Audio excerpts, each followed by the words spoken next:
วัดพระธาตุพลงามเมืองชนบุรีแต่เข้าเป็นช้างถาดทุปนม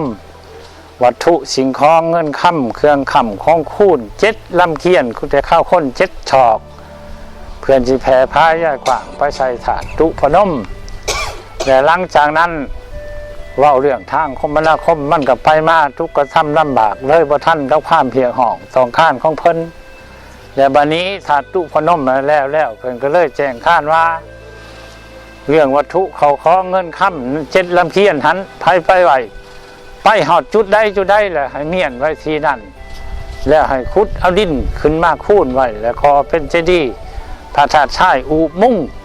ขึ้นไว้ในสถานที่นั่นแล้วจะได้ต่อมาเท่ากับถังถึงปัจจุบันคันว่าเดือนครบรอบแล้วเดือน3 เพ่งของอันนั้นแม่ธาตุทุพนมเดือน4 เพ่งมาหอดเดือน4ของเราก็แม่นทำพิธีเฉลิมฉลอง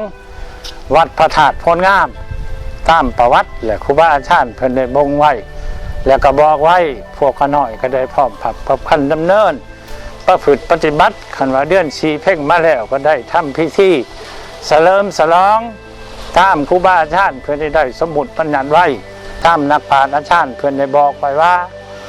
เขามาลักกลเทื่อนึงแล้วแต่ว่าคนหันก็บ่ได้ตามความมุ่งมา่ปรารถนาบ่ได้ตามความต้องการของผู้คนแล้วมันสำแดงพิธีหารขึ้นมา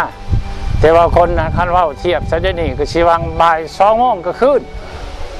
หันแต่ว่าเขาว่าเลยค่ะมันสำแดงพิธีหารขึ้นมามันเป็นคือว่ากลางเว้นคือเฮานี่คือเดี๋ยวนี้แหละเขาก็ว่ากลางเว้นซ้ำนี่คนมาตักน้ำทำเขาก็ถึกลึกน้องอยู่แล้วพวกกันมากคนดังข่าวเลยเลยญาติก็เลยลอยโคกไปเลยอย่างงานข้านก่อสร้างครัวแห่งที่หาครัวแห่งนี้เป็นครัวหวยไข่ห้องเด้อท่านเด้อครัวหวยไข่ห้องมูลค่าเริ่มต้นสร้างก็แม่นผู้ค้าเองเขาหน่อยเอง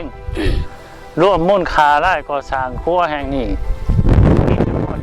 5 ล้านที่กระดกแห่งงานประชาชนเฮ็ดกระวังเดือนหนึ่งพอดีแหละจะครัวประมาณไหนหาครัวร่วมทั้งเบิดหาครัวมูลค่า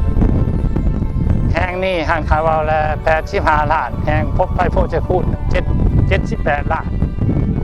โตใหญ่เท่าผ่านมาหันเขาละมด600เข้า14 ล้านตัวแล้วบ้านนี้โตบนทิศทางแดงหันทางไรทางทางพอดีมด110 ล้านแล้วโตบนผ่าหวยเข้าผ่านมาตัวนั้นเป็นขั้วใหม่19 เมตร90ตัวนั้นพอดี35 ล้านเป็นศาลาลงถ้ำลังไม้อันเราแล้วก็สร้างเพื่อฮับตอนบรรดาญาติพี่น้องลูกหลานไหวเป็นที่พักผ้าอาศัยเป็นที่ชั้นจรไปมาในทิศทั้งสีมีข้านทางน้ำทำบุญก็ดีมีข้านปฏิบัติธรรมก็ดีเพราะว่าศาลาลงถ้ำมันลังใหญ่อยู่เทิงพุ้นก่อนถือว่าพ้นตกผาลงมันเหลือและสถานที่ก็มันกับบุมีบนพักผ้าอาศัยที่ได้สร้างขึ้นมาทั้งหลุมก็เป็นเสาดินทั้งทึ่งก็เป็นเสาไม้ขันสิว่าอย่างหนึ่งก็เป็นช่องสั่นก็ว่าแม่น